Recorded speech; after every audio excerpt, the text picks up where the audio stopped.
రోసే కానీ వైసీపీ నేతలు చాలామంది మీ జనసేనలోకి వస్తున్నారు. అయితే బాలినేని శ్రీనివాస్ గారు జనసేనలోకి రావడాన్ని టీడీపీ నేతలే కొంతమంది అడ్డుకుంటున్నారని బయట వస్తున్న విమర్శలు, ఆరోపణలు, దీన్ని మీరు కరెక్ట్ అంటారా? నిజంగానే టీడీపీ నేతలు కొంతమంది అడ్డుకుంటున్నారా?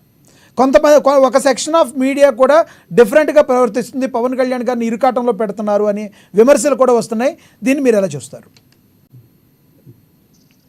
సార్, మొదటగా పవన్ కళ్యాణ్ గారు 2022 జనసేన ఆవిర్భావ సభ ఎప్పటంలో ప్రభుత్వ వ్యతిరేక ఓటు చీలనివ్వను అని ఏ రోజైతే ప్రకటన చేశారో ఆ రోజు నుంచి కూడా ఈ కూటమి పొత్తుని విచ్ఛిన్నం చేయడానికి రకరకాల శక్తులు, రకరకాల మార్గాల్లో వైసీపీ వాళ్ళు దానికోసం ప్రయత్నం చేస్తూనే ఉన్నారు సార్. అప్పటి నుంచి కూడా డే 1 నుంచి కూడా బీజేపీతో ఉన్నాం అప్పటికే. దాని తర్వాత టీడీపీ కూడా కలుస్తుంది అని ఒక హింట్ ఇచ్చారు పవన్ కళ్యాణ్ గారు.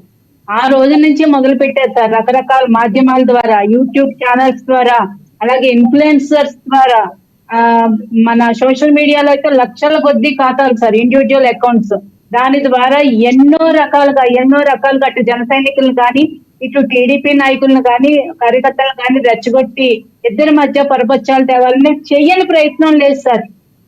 ఈవెన్ ఎలక్షన్స్ ఒక 1 వీక్ ఉన్నాయన్నా కూడా అప్పటికి కూడా వాళ్ళు ట్రై చేశారు సార్, పట్టు వదలకుండా ఎలాగైనా ఓట్లు చీలాలి.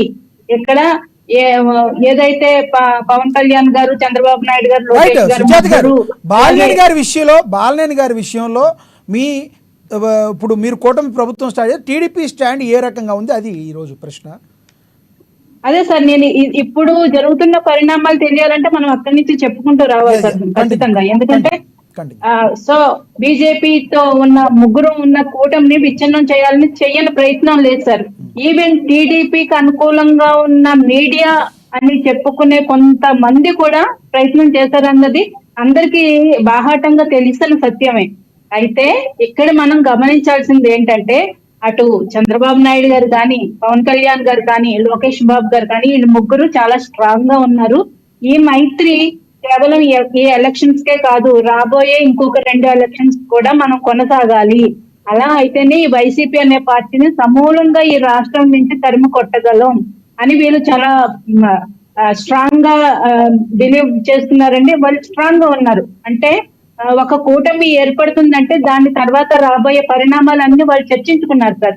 నేతల నుంచి ఎటువంటి మాటలు వస్తాయి, కార్యకర్తల నుంచి ఎటువంటి మాటలు వస్తాయి, మీడియా నుంచి వాళ్ళు ఎలా ఉన్నారు, సో ఇవన్నీ దాటుకుని వచ్చాం కాబట్టి పవన్ కళ్యాణ్ గారు ఒక మాట అన్నారండి, మీకు అందరికీ బాగా గుర్తుండే ఉంటుంది. అలాగే చంద్రబాబు నాయుడు గారు కూడా అన్నారు, ఈ పొత్తుని వ్యతిరేకించే వాళ్ళు ఎవరైనా కూడా వాళ్ళని వైసీపీ కోవర్టుల కిందే లెక్క పెట్టాలి అని.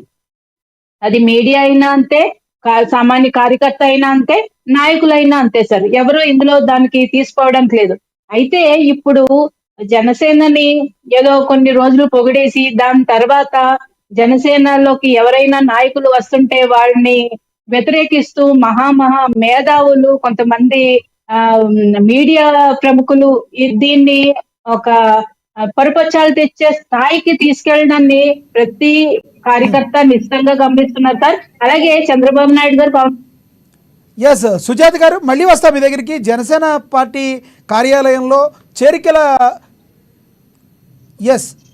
సుజాత గారు కంటిన్యూ, లైవ్ అయిపోయింది, మరి చూడొచ్చు, తర్వాత చూడొచ్చు.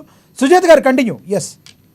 ఇటు టీడీపీలో కానీ జనసేనలో కానీ ఎవరైనా నాయకులను తీసుకోవాలంటే చంద్రబాబు నాయుడు గారు, పవన్ కళ్యాణ్ గారు, లోకేష్ గారు ముగ్గురు కూర్చుని చర్చించిన తర్వాత నిర్ణయం తీసుకుంటారు సార్. కాబట్టి వాళ్ళ మధ్యలో పెద్ద నాయకుల మధ్యలో ఎటువంటి పొరపచ్చాలు లేవు. ఇంకొకటి, జన సైనికులకు నచ్చలేదు అన్నది కూడా పచ్చి అబద్ధం సార్. ఎందుకంటే జన సైనికులకు నచ్చకపోతే ఏదన్నా చాలా ఓపెన్ గానే సోషల్ మీడియాలో వేదికగా వాళ్ళు ఒక అసహనాన్ని వ్యక్తం చేయడం కానీ, వాళ్ళ బాధను వెలిబుచ్చడం కానీ ఇంతకు ముందు చూసాం మనం. 21 సీట్లకి అన్నప్పుడు చాలా మంది బాధపడ్డారు.